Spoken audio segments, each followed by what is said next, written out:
This is the Metro on 101.9 WDET. I'm Kerry Jr. II. In just a couple months, Detroit residents will vote for the next mayor and fill seats on the city council. And this year's election is a big deal. It will be the first change in the city's mayoral leadership since 2013, when Mike Duggan was elected as a write-in candidate. There's been positive momentum in Detroit since that time, but despite that, there's been an issue lingering in our politics. Only a fraction of Detroit residents show up to vote. Nancy Kaffer is the editorial page editor at the Detroit Free Press, and they recently published a series of articles diving into the history of the city's turnout rates, and they spoke to residents who live in the areas that had the lowest turnout in the 2024 election. She joins me now to discuss it. Nancy, welcome to the Metro. Thank you so much, Kerry. Thanks for having us, or thanks for joining us. Thanks for having us. So you call voting turnout in this piece, the voting turnout specifically in Detroit, a crisis. What makes it a crisis? Because it's so low, quite frankly. Mm-hmm. But not only because of that, a lot of people who we've talked to about this piece go, oh, turnout's always been low here.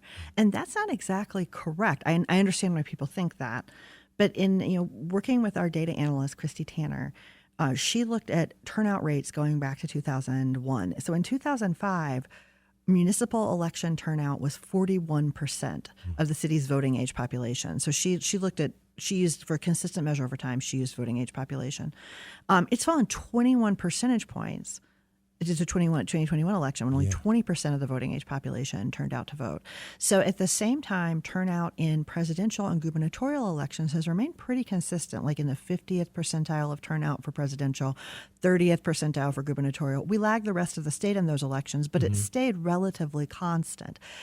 So there's a thing that's happened in municipal elections where people have stopped voting in them with the same frequency or the same regularity, but they're engaging in these other contests. So that is, so you've got in 2021, 1 in 5 voting age Detroiters cast ballots to determine who's going to be mayor, who's going to be on city council, all this stuff. This is a crisis. We have 20% of our city deciding who's gonna lead us. And are those turnout rates, or at least the decline in those turnout rates, comparable to other places, other major cities, I should say, or is Detroit uniquely different? Well, so stick around for like installment number 5, because that's when we dive into other cities. But ultimately, I live in Detroit. We care about, we're the Detroit Free Press. We're reporting about what happens in Detroit. Mm-hmm. And, one of the criticisms has been that suburban communities have comparable turnout rates in their municipal elections. Mm-hmm. It's not really a great comparison because suburban communities tend to not actually have the same system of government. We have what's called a strong mayor system in Detroit, which means we have a full-time mayor who is the executive of the city. In a suburban community, they're more likely to have what's called a weak mayor system, which means that the mayor is elected, there's a city council elected, and then city council members choose a mayor, and they hire a city manager who actually functions as the executive of the city. Mm-hmm. So you're not really voting for your city executive, the person who's going to do the hands-on work of running the city in those elections. I also just can't engage with the argument that turnout in Bloomfield Hills or West Bloomfield is low for the same reason as it is in Detroit. I just don't think that that's an argument that can be made. But we are looking at turnout in other cities, peer cities like Pittsburgh, cities in Ohio, like other cities with comparable size demographics. You bring up an interesting point. I'm going to come back to that point a little bit later in this conversation. So can you explain, you also went out and spoke to folks in the city of Detroit in areas where there were low voter turnout. Talk about how you all identified those areas first and foremost. So our data analyst, again, Christy Tanner, who is a brilliant statistician, she's got a PhD in statistics. She, looked at precinct level data from the last election and, just essentially made a map showing where highest and lowest turnout is. As overall in 2021, 1 in 5 people voted, but in some neighborhoods it's like, voter turnout was like way lower than that, like 10% or 12% or something. So we went to those areas. We identified the areas we wanted to focus on in our reporting were Delray, Osborne, Brightmoor, and Dexter Linwood areas. And was that because their turnout was much lower? Yes, so there are some of the lowest turnout precincts, and not the whole. Obviously, within any neighborhood, there's several precincts, but those are neighborhoods where the some of the lowest turnout precincts in the city are located. And so what did they tell you? You went there and asked them, why do you vote or why don't you vote, I imagine? So this was a fascinating reporting process because it's very rare, in my experience, that people on all sides of an issue, a candidate, a political consultant, a resident, describe the same phenomenon in nearly the same words. People in these low turnout precincts said, well, they don't come here because they know we don't vote, so they go over there where they know the votes are. Candidates and consultants told us, look, you've got limited resources, you've got to mount a campaign with the resources that you have, so you go to places where you know people will turn out, which is, we know voting tracts with income and education. High turnout areas are, Palmer Woods, Sherwood Forest, Green Acres, University District, Grand Mount Rosedale, Indian Village. These are the high turnout areas. That's where people are voting. Residents in low turnout areas know this, and they said they don't come here. Yeah, they don't come here. They said we don't feel like we see them, and a lot of them said we just don't feel like things are changing. They're not changing. We feel left behind, and what I thought was really poignant was that many of the people, it didn't seem angry that things were changing. They appreciated that things were improving in the city. They just wanted to be part of it. They wanted to see more change in their own neighborhoods. I don't think we talked to anyone who resented downtown redevelopment or any neighborhood that's had new investment. They just wished that they could have a piece of it. So if I hear you clearly, there's two things happening that are kind of the same feeling, but from different perspectives, right? Two sides of the same coin. There's the residents in these low turnout areas who are saying, these folks aren't coming here, these candidates aren't coming here to ask us what we want different in our neighborhoods. And that therefore almost makes them feel as if they don't want to participate in voting or in the elections. Well, I think it's a sort of a vicious cycle, right? So I think that folks, if you know that a candidate doesn't value your vote, you are not going to think that they care about you once they're in office. Now, a lot of the elected officials we talked to, we said, do you feel more obligated to areas where your voters are? And they all said, no, of course not. You have to represent the whole city. And I think most people truly believe that. I think they do their best. I think most people get into public service because they want to do good. I don't think that there's a lot of bad intent there. But, one candidate did say to us, off the record, which we quoted off the record in one of the pieces, is when someone from, so they call that area about Palmer Woods, University District, Sherwood, Green Acres areas, I call that Victory Row, and said when somebody from there calls, you better pick up the phone. Because it's a more vocal, it's not, but they're not doing anything wrong. You're right to expect city officials to be responsive to you. But so there's this whole process where people don't feel like their votes are courted. They don't feel that their concerns are represented in policy. So then they're less likely to vote. So then they're less attractive to candidates, and then they're less likely to vote, and it kind of goes on and on. It's almost like a chicken or egg situation here. We don't know which one started it. Right. And so you were talking earlier about how residents in those areas still have issues they want addressed in their areas. Did you talk about what they wanted to get done or how they plan to have someone address them if they aren't participating? Yeah. I think that a lot of them felt a little bit hopeless about that. But people also were not inactive. We interviewed one gentleman who had founded the Block Club in his neighborhood. And his neighborhood, was visibly more cohesive than surrounding blocks. Things were just a little bit brighter, a little bit better maintained, a little bit, so this is not folks who have just washed their hands and given up on improving Detroit or living better lives. They just are not necessarily looking for help from City Hall. I see. You're listening to The Metro on 101.9 WDET. My guest is Free Press editorial page editor Nancy Kaffer. The editorial page team at the Free Press detailed the history of voter turnout for mayoral elections in the city, and they spoke with residents in districts with low turnout.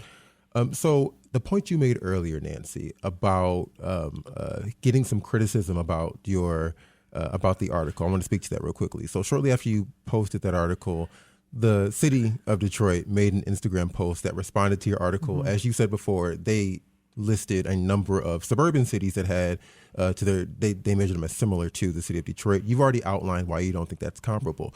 But I wonder if just the idea of multiple cities having low turnout is an indicator of something broader than just a Detroit problem. Is it an indicator of a broader political apathy around your motivation to vote?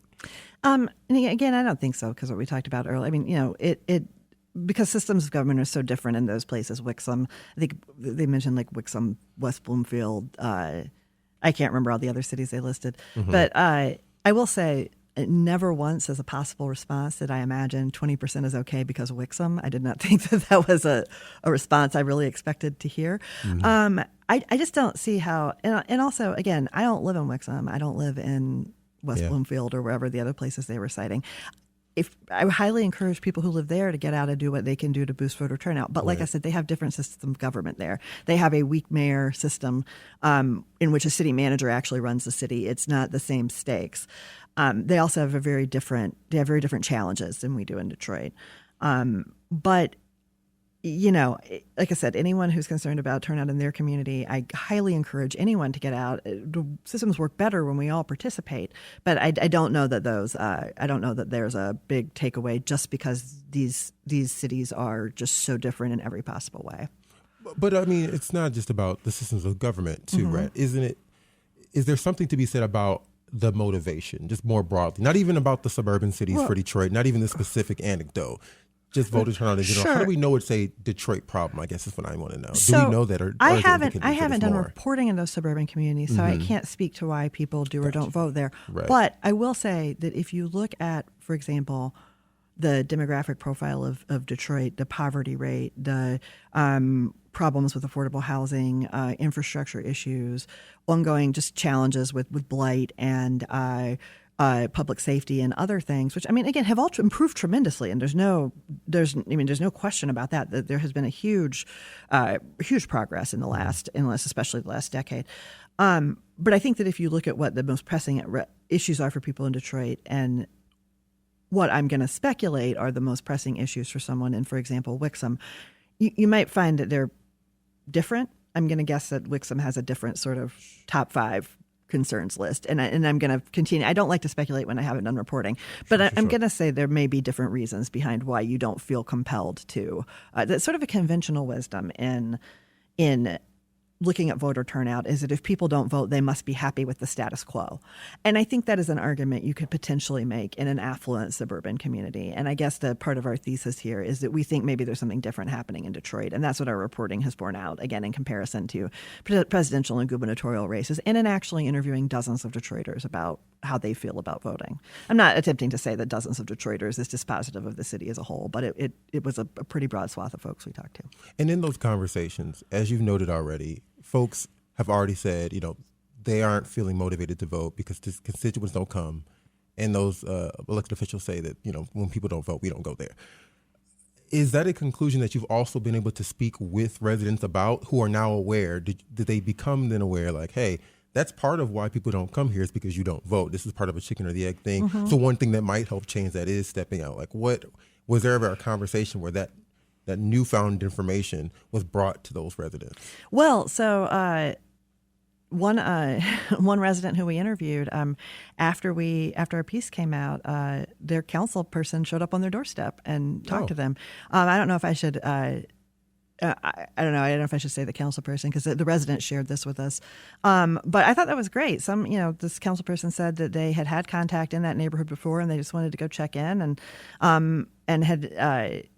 Someone might say, well, why didn't they go before? I say, I don't, whatever. They went now. That's awesome. They went out and talked to this person, and this person didn't vote in the person we interviewed didn't vote in the primary, but they do plan to vote in the general. So sometimes it really is just maybe as small as feeling like someone cares about your vote. The first mayor I ever covered, the late Mike Duggan, who was mayor of Dearborn, said the most important part about campaigning is to ask people for their vote. And he added, you would be surprised how many candidates forget that.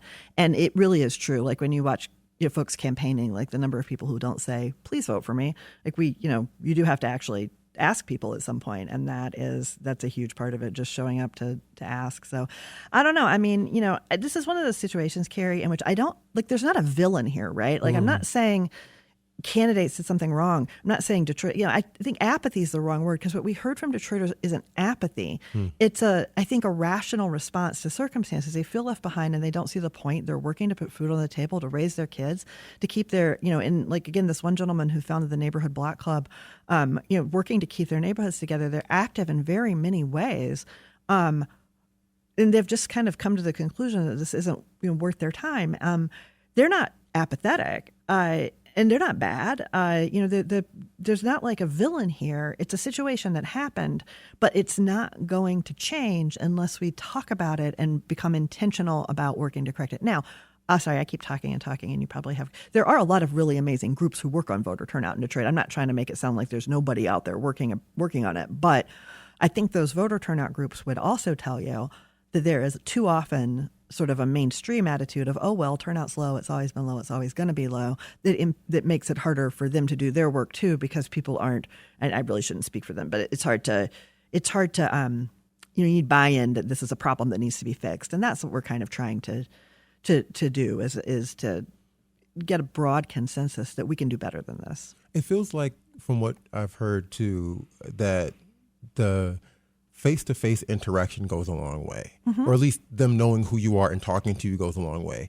I'm wondering if in 2025, social media technology, the way that politics happens online a lot now to get engagement, to get people kind of mobilized, plays a role in that. And if, voters nowadays are like, that's just not enough, I guess, for what we are seeing in Detroiters. Well, that was interesting.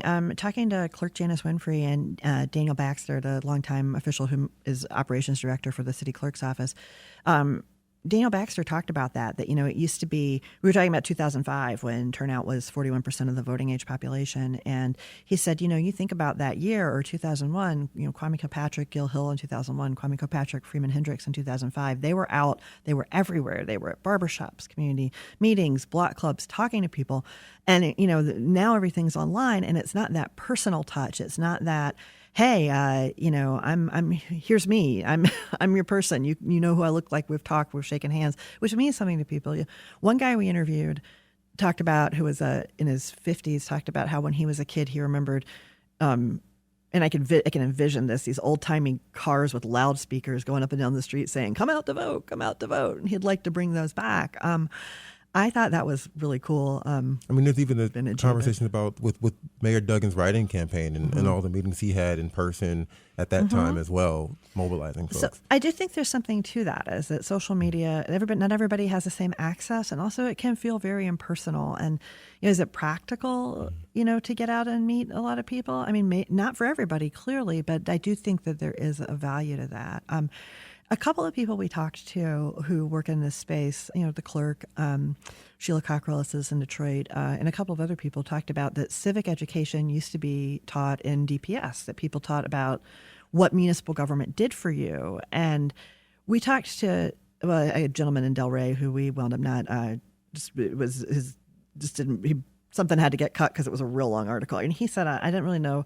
Public policy is never really done a lot for me. It's like, he lives in Delray, where the Gordie Howe Bridge is. Like, public policy, who is elected, has had a huge impact on his life, but there's not a connection there for him.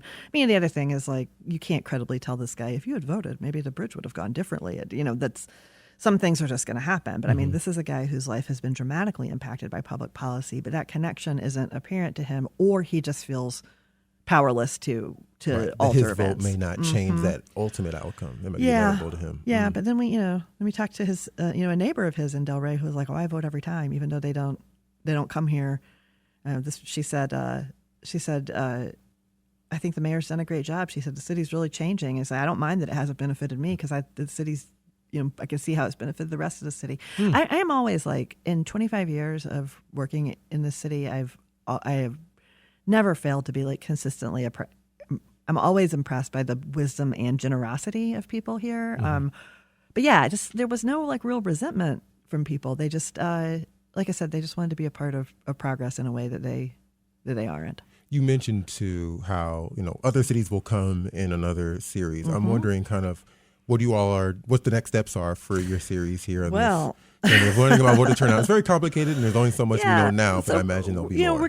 We're gonna wrap this piece up this series up after the November election. We're gonna try to find some solutions for looking at other cities that have improved voter turnout. We're going to examine just different facets. Continue to examine facets of who's voting, who's not. The work that, again, these great organizations are doing to try to get people to the polls. We're gonna look at how population growth and decline has affected things. We have a piece coming out on Sunday that will kind of recap a lot of our data analysts' findings. So keep an eye out for that if you like charts and things. It's going to be a very graphic representation of the trends we've seen, the demographic stuff. Just kind of, and some takeaways about this primary that just happened, where turnout was up, but still, isn't really bucking any geographic trends, right? It's still, turnout was up in this primary from the 2021 mayoral primary, but it is still sort of the people who voted more, and the people who don't vote still didn't vote. So still trying to get those folks who don't vote to at least engage. Mm-hmm. Or even the folks who do, that's a heavy lift, and there's a lot of people working to do that. But there's a different space too here where people who vote in presidential and gubernatorial elections have the habit of voting. They vote, they prioritize voting, but let's work on convincing those guys that it's worth it to make it to the poll for municipal elections. We tried to if you have just another second for me to, do you have the free press? About 30 seconds. Yeah. Okay, we printed some hard copies of our voter guide and delivered them to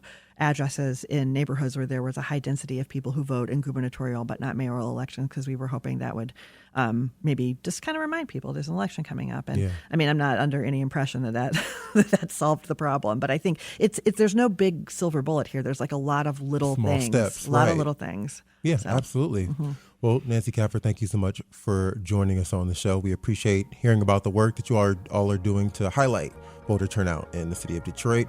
Nancy Caffer is the editorial page editor for the Detroit Free Press. Thanks for joining us. Thank you, Carrie.